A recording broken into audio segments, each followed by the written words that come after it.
Bonjour les gens, aujourd'hui nous allons jeter un coup d'œil à Massive Chalice et on va plutôt rejeter un coup d'œil à Massive Chalice vu que j'ai déjà eu l'occasion de le couvrir à de nombreuses reprises d'ailleurs, Massive Chalice lors de son accès anticipé.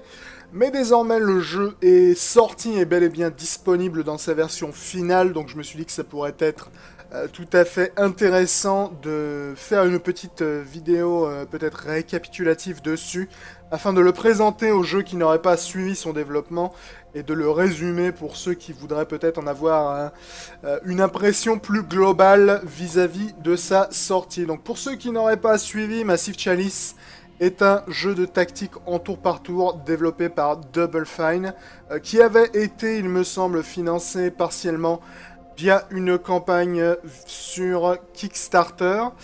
On va pas lancer ma sauvegarde parce que je pense qu'il vaut mieux que je montre comment ça débute Massive Chalice pour les gens qui ne connaîtraient pas du tout le jeu, parce que c'est quand même un jeu qui a quelques originalités. Donc on va lancer une nouvelle sauvegarde. On va tout mettre au hasard parce que c'est comme ça que c'est drôle. Je vais zapper par contre la cutscene et vous allez comprendre pourquoi peut-être un peu plus tard. Voilà. Donc Massive Chalice, pour ceux qui n'auraient pas suivi, c'est à cela que ça ressemble, n'est-ce pas? Donc comme vous pouvez le voir, on a une vue qui est assez jolie, honnêtement. Je trouve la direction artistique assez sympathique sur Massive Chalice, et je trouve d'ailleurs qu'elle est assez similaire à ce qu'on pourrait attendre d'un jeu d'amplitude. Ce qui, je sais pas si c'est volontaire de la part des développeurs, mais le jeu, que ce soit dans son interface ou sa direction artistique, me rappelle assez Endless Legend, pardon. Ce qui est tout à fait une bonne chose, j'aurais tendance à dire, pour Massive Chalice. Comme je l'ai dit, je ne sais pas si c'est volontaire, mais je trouve vraiment le jeu pas vilain à ce niveau-là. La direction artistique est assez sympathique, et l'univers du jeu pas inintéressant.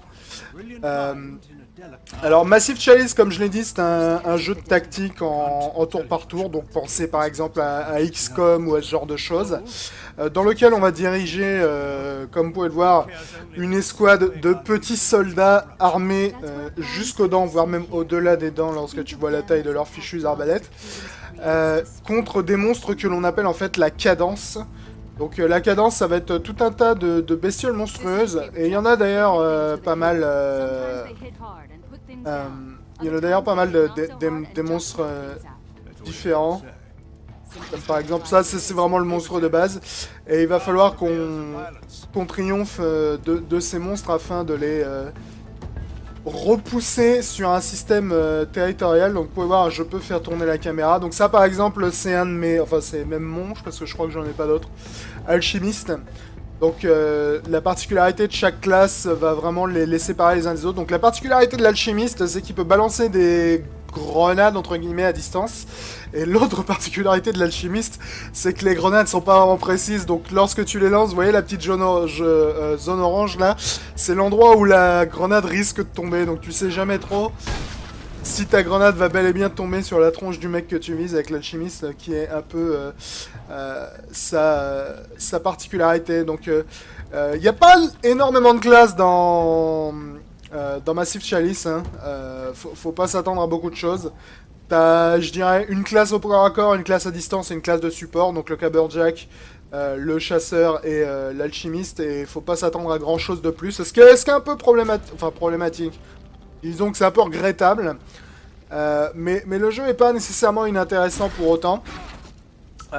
Parce que le gameplay est assez sympathique. Vraiment, les choses que je vais reprocher au jeu, comme vous le verrez, arriveront peut-être un peu plus tard. C'est vraiment pas au niveau des classes que j'ai grand chose à lui redire à Massive Chalice. Donc voilà, le gameplay évidemment est tout à fait classique mais efficace du point de vue de ce qui concerne les combats en tour par tour. Tu diriges tes troupes, tu les places de manière intelligente ou non, hein. Si t'as envie de jouer l'idiot, tu peux tout à fait le faire. Tu vises les ennemis, et lorsque tu as éliminé tout le monde, tu vas passer à la phase de gestion, qui est la phase sur laquelle je vais probablement avoir le plus de choses à redire. Alors, il y a un truc que j'aime bien sur le bestiaire de Massive Chalice, c'est qu'ils ont vraiment fait un effort pour que les monstres soient originaux. Donc par exemple ce fantôme là, qui s'appelle un Laps, son pouvoir est assez intéressant puisqu'en fait lorsqu'il va te toucher, son objectif principal va pas être nécessairement de causer des dégâts mais va en fait te voler de l'XP. Donc c'est assez intéressant à ce niveau-là. Et il y a vraiment pas mal de monstres dans le jeu qui ont un délire, entre guillemets, une particularité relativement originale que tu vois pas nécessairement régulièrement dans ce genre de jeu, ou même dans n'importe quel genre de jeu, qui les rend plus intéressants, je dirais, que la moyenne. Parce qu'en fait, comme vous le savez probablement, dans Massive Chalice, l'âge, n'est-ce pas, de nos soldats va être important, vu qu'on va en fait jouer sur une multitude d'époques.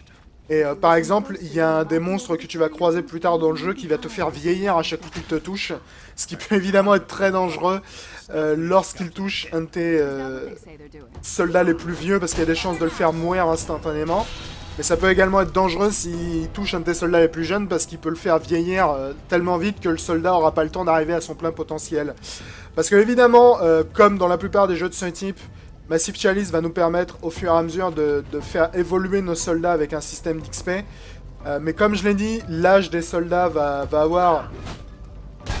Oh, tu vises bien aujourd'hui toi mec. L'âge des soldats va avoir une certaine importance dans ce concept, vu que Massive Chalice va nous faire traverser une multitude d'années, et donc une multitude de générations de soldats. Et c'est d'ailleurs à la fois son idée la plus originale, mais également probablement l'un de ses défauts principaux, comme je vous l'expliquerai une fois qu'on aura fini cette première mission. Alors, il en reste un par là. Eux, les signes, ils sont pas vraiment nécessairement très dangereux.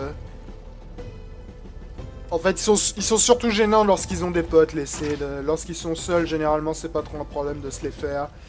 Après, il faut quand même se méfier parce que Massive Chalice reste dans la tradition des jeux de tactique en tour par tour très cruels, j'aurais tendance à dire, un peu à la XCOM, dans lesquels il est tout à fait, disons... une petite flasque, ouais, dans lesquels il est tout à fait possible de perdre un ou plusieurs soldats par mission si t'es pas prudent, donc faut faire vraiment gaffe à ce niveau-là. Donc voilà, première mission terminée, on n'a perdu personne, donc c'est cool. Là, vous pouvez voir l'XP ramassé parce qu'on a tué des gens et l'XP ramassé parce qu'on a fini la mission. Notre alchimiste a gagné un niveau et nous avons un de nos chasseurs qui a également gagné un niveau, ce qui est tout à fait utile. Donc là, on va entrer dans la phase de gestion de Massive Chalice. Donc pensez-y un petit peu comme le moment où on revient à la base dans XCOM. Donc voilà à quoi ressemble Massive Chalice. Ça, c'est le territoire que l'on va devoir protéger. Donc à chaque tour, donc à chaque fois qu'il va y avoir une attaque, plusieurs de nos territoires que vous pouvez voir représentés par ces zones en pointillés vont être attaqués et il va falloir que l'on choisisse lequel on va défendre, ce qui va donner lieu à une mission de combat. Chaque territoire peut être attaqué 3 fois, comme vous pouvez le voir là, avec les petits emplacements, avant d'être complètement conquis par la cadence et donc inutilisable par nous, ce qui est évidemment quelque chose que l'on doit tout à fait éviter. Donc ça va nous encourager évidemment à essayer de couvrir un petit peu les zones qui sont attaquées à répétition au fur et à mesure du temps. Et là vous pouvez voir au centre, c'est notre quartier général dans lequel on va pouvoir faire quelques recherches. Comme vous pouvez voir, il y a pas mal de trucs que l'on peut faire. Chaque chose va prendre un certain temps. On peut également voir nos héros. Donc là, vous pouvez voir nos héros actifs avec leur sexe à côté, ce qui va avoir une plus grande importance que dans la plupart des jeux de ce type, comme vous allez probablement le voir. Donc la première chose que je vais probablement faire, c'est fabriquer un château. Donc là, il faut que je choisisse le territoire dans lequel je veux placer mon château. Donc par exemple, on va le coller là. Donc mon château est en cours de construction et ça va prendre un certain temps de le placer. Mais là j'ai un château vide et c'est là que la partie gestion de Massive Chalice va prendre son importance. Puisqu'en fait dans Massive Chalice, comme je l'ai dit, comme on va se battre sur plusieurs générations, il va également falloir entretenir, disons, l'avenir de notre armée et donc préparer des générations futures en créant de toutes pièces, disons, des familles.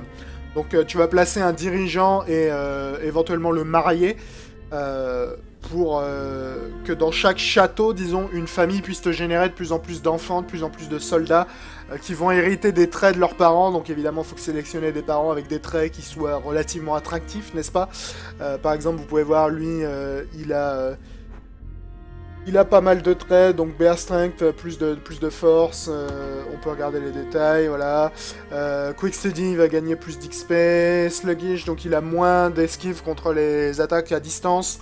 Donc éventuellement pas vraiment un super bon trait selon la classe que l'on essaye de générer là-dessus. Donc il y a pas mal de choses à prendre en compte avant de choisir, disons, qui va être le dirigeant d'une famille, qui va être sa femme ou son mari. Alors sachant que le dirigeant va choisir en fait quelle classe va être donnée pour les enfants, alors que le conjoint, que ce soit un mari ou une femme, selon le sexe du dirigeant, va plus influencer les traits. Donc par exemple, si tu veux créer une famille qui va être très balèze pour créer des mecs au corps à corps, tu vas essayer de trouver un dirigeant et un conjoint qui vont avoir par exemple beaucoup de force, beaucoup de résistance. Si tu veux créer au contraire des mecs, des chasseurs, donc qui vont se battre à distance, tu vas peut-être chercher des bonus de précision, ce genre de choses. Donc c'est là qu'en fait toute la partie gestion du jeu intervient. Et malgré le fait que c'est peut-être la plus grosse valeur ajoutée de Massive Chalice, j'aurais tendance à dire que c'est également son plus gros point faible. Parce que le gros problème de Massive Chalice, c'est que des attaques de la cadence, t'en as vraiment que assez rarement. Ce qui veut dire que chacun de tes personnages, tu vas généralement les utiliser que pendant 2 ou 3 combats avant qu'ils meurent de vieillesse, tout simplement. Ce qui empêche en fait l'un des plus gros points forts, je dirais, de ce genre de jeu. Puisqu'en fait, tu vas jamais avoir vraiment le temps de t'attacher à un de tes personnages. Parce que généralement, pendant leur premier combat, ils vont être nazes. C'est aussi simple que ça. Pendant leur deuxième combat, ils vont généralement peut-être avoir un niveau ou deux en plus et devenir plus intéressants. Pendant leur troisième combat, ils vont commencer à être vieux. Et généralement, dès leur troisième ou quatrième combat, ils vont être tellement vieux que ça va être un risque de les perdre bêtement. Ou ils vont tout simplement mourir de vieillesse. Et il faut leur dire adieu et les remplacer. Et en fait, le concept de remplacer constamment tes soldats comme ça par leurs descendants et ainsi de suite, empêche vraiment de s'attacher à ton armée. Et je trouve que ça rend le jeu beaucoup moins... ça t'investit beaucoup moins dans tes soldats qu'on pourrait l'être par exemple dans un XCOM, dans lequel vraiment t'es là... Oh, ce soldat, je l'ai depuis le début, c'est un colonel, il a été vétéran de tous ses combats et tout, faut absolument pas que je le perde. Dans Massive Chalice, t'es vachement moins attaché à ce concept, parce que même lorsque tu perds un excellent soldat, tu sais qu'il y a un gamin qui arrive derrière, que de toute façon ce soldat, t'allais le perdre dans X combats parce qu'il commençait à se faire vieux. Et du coup, je trouve que le côté cruel des combats, le côté chacun peut mourir vraiment de manière très aisée au combat, a beaucoup moins d'influence en fait qu'on pourrait le croire, parce que tout simplement... Oh bah t'as pas l'air prétentieux toi. Parce que tout simplement le changement incessant... Ouais, tout ça c'est pas très intéressant. Le changement incessant de personnage rend le concept vachement moins attractif qu'il aurait dû l'être. Donc je suis un peu partagé là-dessus, parce que autant j'aime bien la valeur ajoutée. Ok, dextérité augmentée, c'est pas mal. Ouais, t'es pas mal, toi, Svetlana Windstalker. Vas-y, on va t'appointer en tant que dirigeant. Donc maintenant, donc j'ai décidé que c'était elle, la dirigeante. Donc c'est une chasseuse, donc elle va donner naissance à des chasseurs. On peut voir qu'elle a une haute fertilité, qui est probablement due au fait qu'elle est d'un jeune âge. Et on va essayer de lui trouver un mari afin de lui générer des gamins. Alors le métier du mari a peu d'importance, parce que c'est le métier du dirigeant, enfin en l'occurrence là de la dirigeante, qui va influencer sur la classe de ses enfants. Donc le mari, il faut simplement que je lui trouve des bons traits. Et pareillement, ce côté assigner des gens aux familles est également un peu contre-productif, je trouve. Parce que dans un jeu de ce type, généralement, ce que tu aurais tendance à faire avec tes soldats qui ont des bons traits, bah, c'est de les envoyer au combat pour qu'ils puissent péter la gueule aux gens. Et là, en fait, dès que tu trouves des mecs avec des bons traits, bah, tu vas les mettre dans le château. Et comme ils peuvent pas se battre s'ils sont dans un château, Et bien, du coup, tu mets toujours tes meilleurs soldats dans un château et tu te sers des soldats de seconde zone, entre guillemets, au combat jusqu'à ce que tu aies des enfants avec les bons traits. Donc, le délire de... le délire de ce côté un peu eugénique, n'est-ce pas, de créer des lignées super... ouais, t'as moins de vie, toi, ça m'intéresse moins. De créer des lignées super intéressantes et tout, est vraiment intéressant sur le papier, et pas vraiment inintéressant, mais je trouve que ils ont peut-être pas réussi autant... Dexterity, ça m'intéresse pas. Ils ont peut-être pas réussi autant à pousser le délire suffisamment loin pour que ça m'intéresse.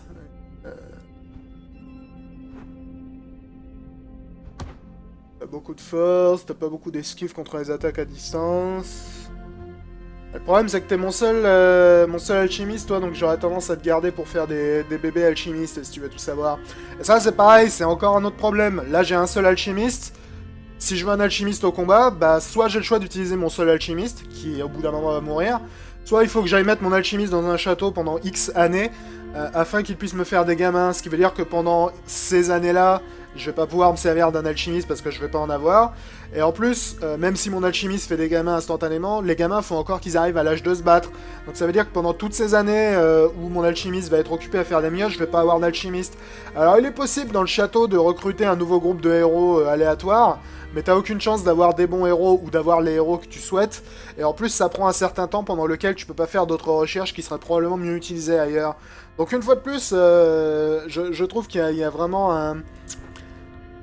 Il y a vraiment un problème, je pense, d'équilibrage entre le concept et la manière dont ils l'ont utilisé. Je pense qu'ils auraient probablement dû réduire le passage du temps, faire que tes familles puissent être utilisées plus longtemps, peut-être te permettre d'utiliser tes dirigeants au combat dans le risque de les perdre, parce que là, vraiment, le problème que tu puisses pas utiliser tes dirigeants au combat et que tu sois plus ou moins... encouragé, et même vraiment vraiment encouragé. Ouais, ça m'arrange pas que t'aies moins de points de vie, toi. Vraiment encouragé à placer tes meilleurs personnages dans des châteaux. Putain, j'ai vraiment que des héros de daube. Que tu sois vraiment encouragé à placer tes meilleurs personnages dans des châteaux là où ils vont pas pouvoir se battre. Je trouve que c'est vraiment... c'est vraiment contre-productif. Vraiment, je suis très très très moyennement fan du truc.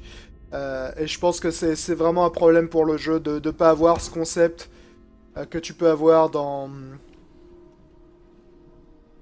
Ah bah écoute, on va marier toi parce qu'on n'a pas vraiment le choix.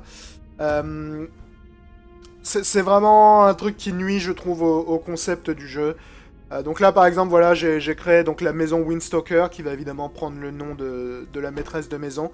Et eux, au fil des années, ils vont commencer à faire des mioches qui vont donc récupérer certains des traits de leur mère, certains des traits de leur père, et la classe de leur mère, vu que c'est elle, la maîtresse de maison. Et ces mioches vont pouvoir à terme rejoindre mon armée, ce qui est évidemment extrêmement utile. Donc là, on peut faire des recherches. Le système de recherche du jeu est pas très intéressant, je dois dire. Tu peux rechercher qu'un truc à la fois et construire des bâtiments est considéré comme une recherche, ce qui est assez bizarre d'ailleurs. Et le fait que les équipements soient aussi peu variés, je dirais, est un peu regrettable. Donc vraiment toute la partie gestion, je trouve, c'est vraiment le point faible du jeu, malgré le fait que, comme je l'ai dit, le concept est assez original. La partie gestion, j'en suis vraiment pas très fan. Donc là, comme j'ai fini ma phase de recherche, donc je vais commencer à passer du temps. Donc vous pouvez voir, il y a des années qui vont passer. Voilà, là par exemple, il m'avertit qu'il y a un premier enfant qui est né donc dans ma maison Windstalker. Évidemment, il va falloir attendre un certain nombre d'années avant que cet enfant puisse arriver au combat.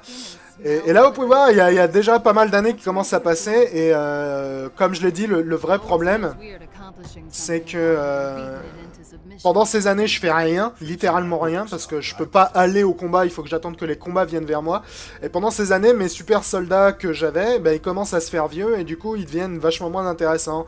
Donc par exemple, mon alchimiste, qui était encore tout jeune, et désormais, il a désormais déjà 32 ans, donc il commence là à être dans la fleur, disons, la fleur de l'âge, n'est-ce pas? Mais ça pourrait devenir inquiétant de le laisser sur la touche plus longtemps parce que eh bien il sera pas tout simplement exploité au terme de sa carrière, ce qui est un peu gênant parce que t'as un super soldat et tu peux pas t'en servir parce que donc j'ai vraiment que des traits d'aube là-dessus. Tu peux pas t'en servir parce qu'il se passe rien et le temps passe et ton super soldat il va pas être utilisé avant d'être très vieux et d'être entre guillemets périmé, ce qui est évidemment pas arrangeant du tout. Ok. Ça m'arrange vraiment pas tout ça. Les autres, c'est que des hommes, donc les chances de fertilité sont évidemment un petit peu décourageantes. Même si, ouais, ça m'arrange vraiment pas parce que baisser la dextérité d'un alchimiste qui est déjà pas très précis de base, ça m'ennuie beaucoup, je dois dire. Mais bon, on va pas avoir trop le choix, donc on va te marier pour que vous puissiez me faire des gosses. Dans mon second château. Au passage, j'ai plus de recherche en cours. On va... On va se fabriquer une guilde. Donc la guilde, c'est un autre bâtiment spécial que l'on peut faire. Donc comme vous pouvez le voir, tous les bâtiments spéciaux demandent à être placés dans une région. La guilde, ça va augmenter en fait notre vitesse de recherche. Et l'autre bâtiment spécial qu'on peut fabriquer, qui s'appelle le Crucible, c'est en fait un bâtiment dans lequel on va pouvoir placer quelqu'un qui va entraîner nos recrues lorsqu'elles sont jeunes, afin de leur filer des bonus. Donc tout ça, ça augmente un peu...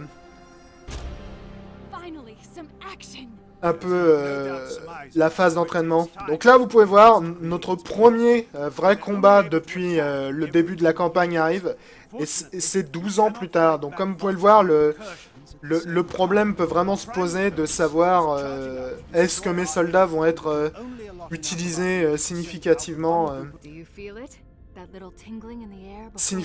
avant d'être trop vieux pour le faire, ce qui est vraiment pour moi le plus gros point faible du jeu, je trouve. Est-ce qu'on a des caberjacs dans le coin?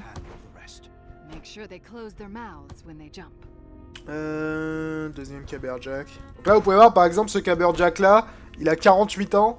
Donc si je pars du principe que j'ai un combat tous les 12 ans, ça veut dire qu'au prochain combat, il va avoir 60 ans, donc probablement déjà à un âge où les risques de le perdre vont être très élevés. Donc vraiment, je trouve qu'ils auraient dû...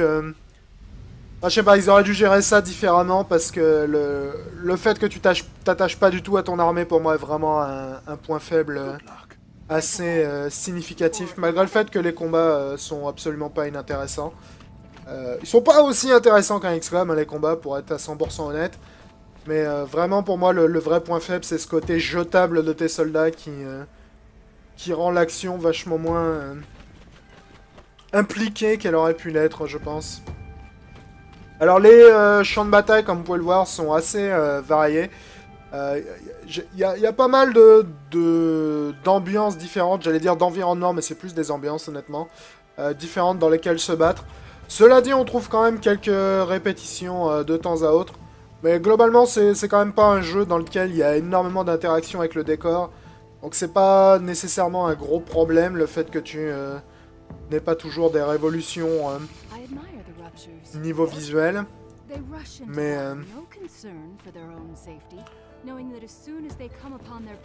mais à ce niveau-là, je trouve vraiment que les décors sont assez jolis, honnêtement. La direction artistique du jeu, je la trouve sympa. Donc là, nous avons un second ennemi qui est le Rupture. Donc le Rupture, l'originalité de cet ennemi, c'est qu'en fait, c'est un kamikaze. Donc on va essayer de s'en débarrasser. Donc là, comme vous pouvez le voir avec mon caberjack, j'ai collé un coup dans le premier mec, ce qui a fait dégager le second mec. Il y a quelques petites interactions sympas comme ça avec le jeu, qui peuvent être parfois assez rigolotes. Et augmentent un peu l'intelligence des combats. sur le long terme. Donc ça, c'est relativement cool. Au passage, là, ils sont tous les deux assommés, je crois, ce qui va être relativement utile. On va voir si on peut éventuellement se les faire à distance, parce que comme je l'ai dit, c'est des kamikazes, donc se les faire au corps à corps, c'est vraiment une bonne idée. Comme vous allez le voir immédiatement, voilà. Notre alchimie, c'est une deuxième flasque, mais je vais peut-être l'économiser pour plus tard. Parce qu'elle a un nombre limité de flasques par mission, donc autant les utiliser seulement lorsque c'est utile. Et au passage, lorsqu'ils explosent, ils laissent de l'acide par terre, donc faut éviter de finir ton tour dessus, sinon tu prends des dégâts. Après, tu peux passer dessus pendant ton tour, c'est pas un problème. Voyons voir ce qui nous attend dans le coin. Alors, il y a un truc dont je suis pas nécessairement méga fan sur les phases de combat. Je trouve que la portée de vision des soldats est parfois un peu limitée. Et du coup, tu passes parfois un peu trop de temps à te balader sur la carte, à chercher où est le dernier fichu monstre que tu dois buter. Ce qui est pas nécessairement méga fun. Surtout qu'il n'y a pas vraiment d'objectif varié dans Massive Chalice. Quoi qu'il arrive, l'objectif est de flinguer tous les monstres. Donc lorsque tu te trimbales sur une carte que tu as déjà visitée en long et en large, et que tu cherches désespérément le dernier monstre à tuer, et que tu le trouves pas, ça peut être plus frustrant que fun, je dois dire. Parce qu'en plus, les soldats sont pas nécessairement très rapides dans ce jeu. Merde, je me suis raté dans l'acide comme un gros abruti. Les soldats sont pas nécessairement méga rapides dans le jeu, donc ça peut être assez... oui, tiens. Ça peut être assez regrettable, genre de phase d'exploration. Alors, du point de vue des classes, comme je vous l'ai dit, les trois classes, donc on a le bourrin au corps à corps, le bourrin à distance et le mec subtil avec les grenades, en gros. Bien que j'hésite un peu à qualifier quelqu'un qui balance des grenades de subtil. Je trouve pas les classes nécessairement inintéressantes. Cela dit, j'aurais tendance à dire que le Caberjack, pour moi, est vraiment la classe la moins bien fichue du jeu. Le gros problème, c'est que, comme je l'ai dit, les classes sont pas super rapides dans le jeu, ce qui veut dire que tu vas généralement prendre pas mal de dégâts avant d'arriver au corps à corps. Et je trouve que le Caberjack a pas assez d'outils pour justifier le nombre de coups qu'il va prendre dans la tronche avant d'arriver au contact. Ce qui généralement le rend vachement moins intéressant qu'un chasseur qui va pouvoir en fait causer une masse de dégâts avant même d'être en danger. Alors que pour le Caberjack, ça va rarement être le cas. Donc évidemment, comme dans tous les jeux de ce type qui se respectent, au fur et à mesure du jeu, tu vas débloquer davantage d'aptitudes. Donc là, par exemple, c'était l'aptitude follow-up qui me permet de coller un deuxième coup dans la tronche des gens. Seulement, par contre, si je touche avec le premier. Et le deuxième coup, je crois, si je me souviens bien, a moins de précision que le premier. Elle est un peu lent, toi, monsieur, là. Donc là, je me retrouve face à un rupture qui est dans une position qui m'arrange très peu. On va essayer de se le dégager de là avec un bon knockback, histoire qu'il aille exploser ailleurs. Voilà. Ce qui est évidemment une bonne chose. Mais ouais, le Caberjack, je dois dire que je trouve qu'il leur manque un petit truc pour être vraiment intéressant. Surtout que dans Massive Chalice, il y a ce qu'on appelle des... je sais plus comment ça s'appelle, des... Enfin, il y a des coups faibles, en gros. Lorsque tu tapes, tu peux avoir une chance de foirer un coup.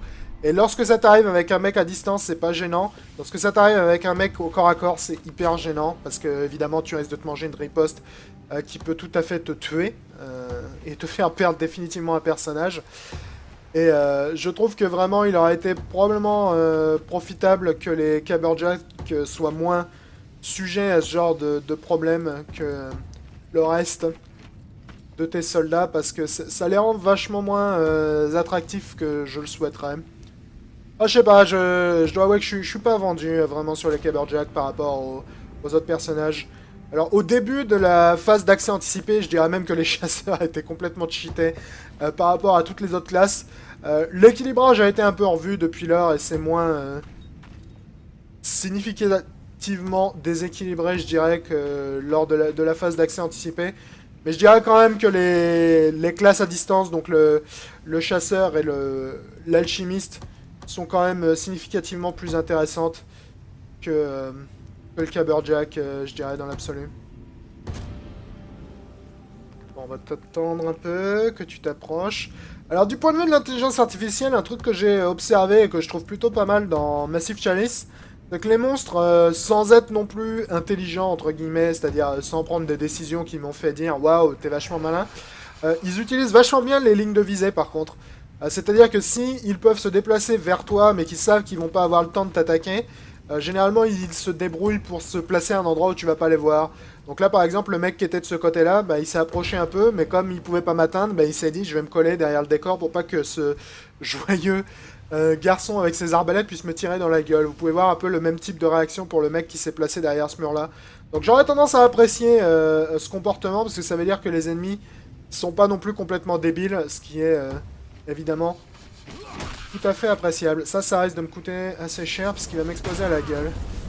Et en plus je vais finir mon tour là, ce qui veut dire que je vais prendre 2 points de dégâts en plus au tour suivant. Et exploiter les lignes de visée a vraiment une très grande importance dans ce jeu. Vu que tes soldats sont pas nécessairement très solides. Je crois que je me suis placé dans l'acide encore, là, ce qui était vraiment très malin. Tes soldats sont vraiment pas nécessairement très solides, particulièrement les arbalétriers notamment. Donc perdre de la vie, vraiment un extrêmement haut risque. Et c'est d'ailleurs un autre truc que je regrette un petit peu vis-à-vis du système de progression.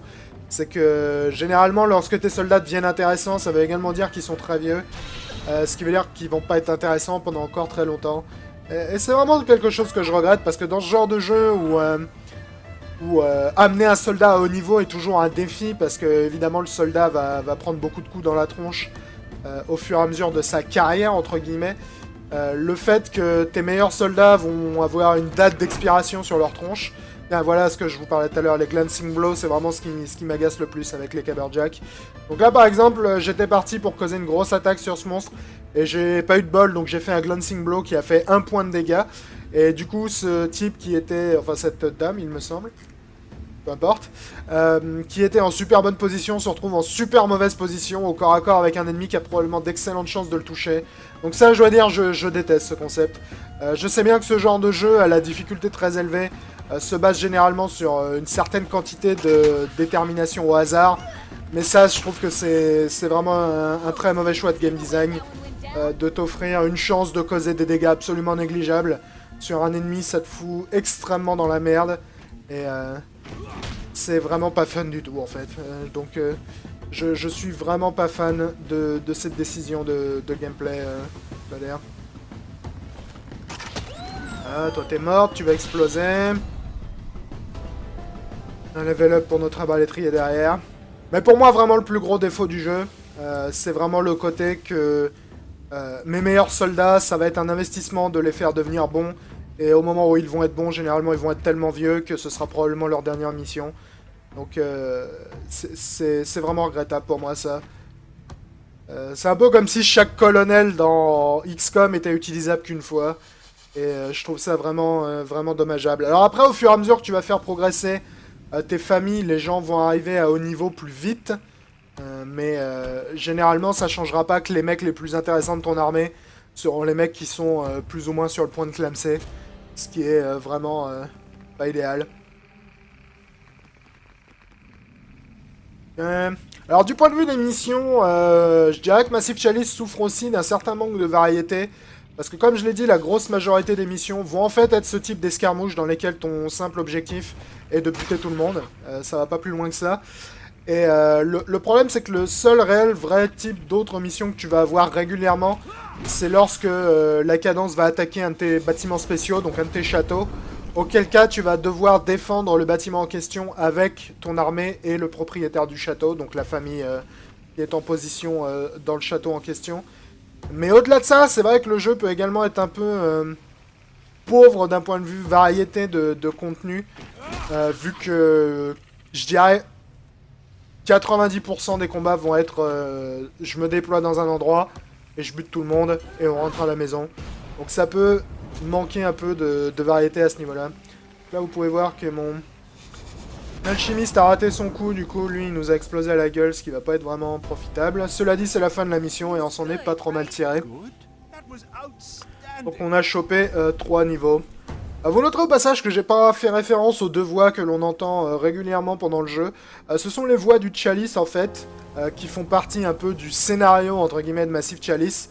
Alors ça, c'est un autre problème du jeu, mais qui pour moi est un problème mineur. Je trouve vraiment le scénario sans intérêt dans Massive Chalice. Il y a un espèce d'emballage un peu scénarisé de la raison pour laquelle tu fais ça, qui est absolument cryptique, mal expliqué et pas vraiment intéressant.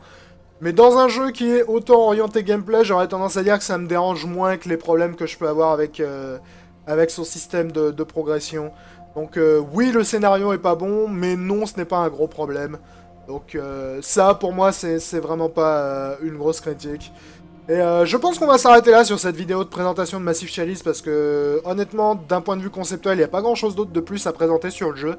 Comme je vous l'ai dit, le jeu est vraiment assez répétitif à ce niveau-là. C'est tu fabriques des châteaux, tu mets une famille dedans, ils vont faire des gosses. Lorsque les gosses arrivent à l'âge adulte, entre guillemets, ils sont recrutés dans ton armée pour les développer un petit peu plus. Et ensuite, tu les colles dans un autre château qui vont une fois de plus faire des gosses. Et à chaque X années, tu vas devoir arrêter la progression de la cadence qui va arriver de plus en plus vers le Massive Chalice, qui, au fil d'un certain temps, en fait, va pouvoir contrer l'invasion. Donc l'objectif est un petit peu un objectif de survie. Donc d'un point de vue impression globale, je suis assez partagé sur Massive Chalice. Parce que autant j'aime beaucoup la direction artistique et je trouve que le gameplay tactique est relativement sympa, autant je suis vraiment pas fan du système de progression malgré son côté vraie valeur ajoutée pour le coup. Je suis pas vraiment convaincu par la manière dont il se goupille. Et je regrette un peu également l'équilibrage de ces classes. Vraiment, je trouve que le fait que les Caberjack soient si sensibles au glancing blow est vraiment problématique. Parce que lorsque tu colles un glancing blow au corps à corps, ça veut dire que tu es au corps à corps et donc que tu es dans une situation extrêmement risquée. Et que ça peut invalider totalement ton mouvement, rendre une bonne décision très mauvaise instantanément et mettre en énorme danger un soldat qui avait absolument aucune raison d'être en danger. Donc je suis pas vraiment fan de cette idée. C'est pas un mauvais jeu, hein, malgré le fait que j'ai eu pas mal de choses à redire dessus. Mais je pense qu'il était vraiment à deux doigts d'être très bon et qu'il a raté un peu cet objectif à cause de quelques manquements, je dirais, sur son équilibrage global. Cela dit, ça reste probablement des derniers jeux de Double Fine, celui que je préfère. Quand tu compares ça à Broken Age ou à Space Base DF9, cette grosse dope pas finie, je pense que Massive Chalice est vraiment beaucoup plus intéressant. Cela dit, je regrette vraiment pour moi qu'il rate un petit peu un statut supérieur qui n'était pas si loin pour lui, je pense. Donc, un peu dommage à ce niveau-là, mais dans l'absolu, c'est pas un mauvais jeu non plus. J'aurais toutefois tendance peut-être à vous conseiller à le choper en solde plutôt qu'au prix fort. Donc voilà, c'était mes impressions finales sur cette version définitive de Massive Chalice. Pas un mauvais jeu, mais pas un excellent jeu non plus. J'espère que ça vous a plu ou que ça vous a appris quelque chose. Et comme d'habitude, je vous dis ciao à tous. Dans son interface ou sa direction artistique me rappelle assez Endless Legend ce qui est tout à fait une bonne chose, j'aurais tendance à dire, pour Massive Chalice. Comme je l'ai dit, je ne sais pas si c'est volontaire, mais je trouve vraiment le jeu pas vilain à ce niveau-là. La direction artistique est assez sympathique et l'univers du jeu pas inintéressant. Alors Massive Chalice, comme je l'ai dit, c'est un jeu de tactique en tour par tour, donc pensez par exemple à XCOM ou à ce genre de choses, dans lequel on va diriger, comme vous pouvez le voir, une escouade de petits soldats armés jusqu'aux dents, voire même au-delà des dents lorsque tu vois la taille de leurs fichues arbalètes, contre des monstres que l'on appelle en fait la cadence. Donc la cadence, ça va être tout un tas de bestioles monstrueuses, et il y en a d'ailleurs pas mal... il y en a d'ailleurs pas mal des monstres différents. Comme par exemple ça, c'est vraiment le monstre de base. Et il va falloir qu'on triomphe de ces monstres afin de les repousser sur un système territorial. Donc vous pouvez voir, je peux faire tourner la caméra. Donc ça par exemple, c'est un de mes... Enfin c'est même mon, parce que je crois que j'en ai pas d'autres. Alchimiste.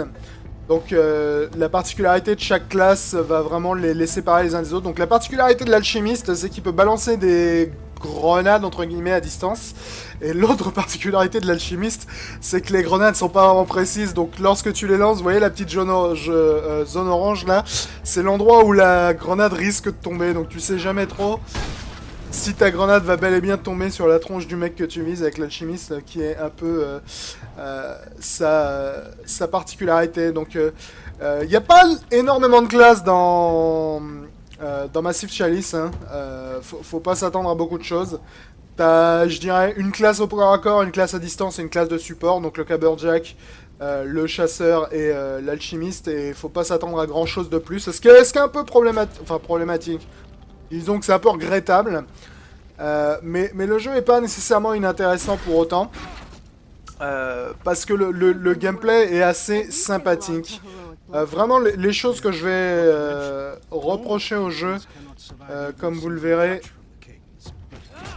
arriveront peut-être un peu plus tard. C'est vraiment pas au niveau des classes que j'ai grand chose à lui dire à Massive Chalice. Donc voilà, le gameplay évidemment est tout à fait classique.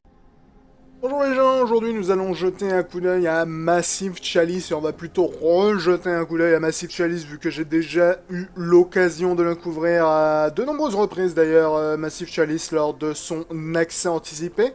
Mais désormais le jeu est sorti et bel et bien disponible dans sa version finale, donc je me suis dit que ça pourrait être tout à fait intéressant de faire une petite vidéo peut-être récapitulative dessus, afin de le présenter aux jeux qui n'auraient pas suivi son développement, et de le résumer pour ceux qui voudraient peut-être en avoir une impression plus globale vis-à-vis de sa sortie. Donc pour ceux qui n'auraient pas suivi, Massive Chalice est un jeu de tactique en tour par tour développé par Double Fine, qui avait été, il me semble, financé partiellement via une campagne sur Kickstarter.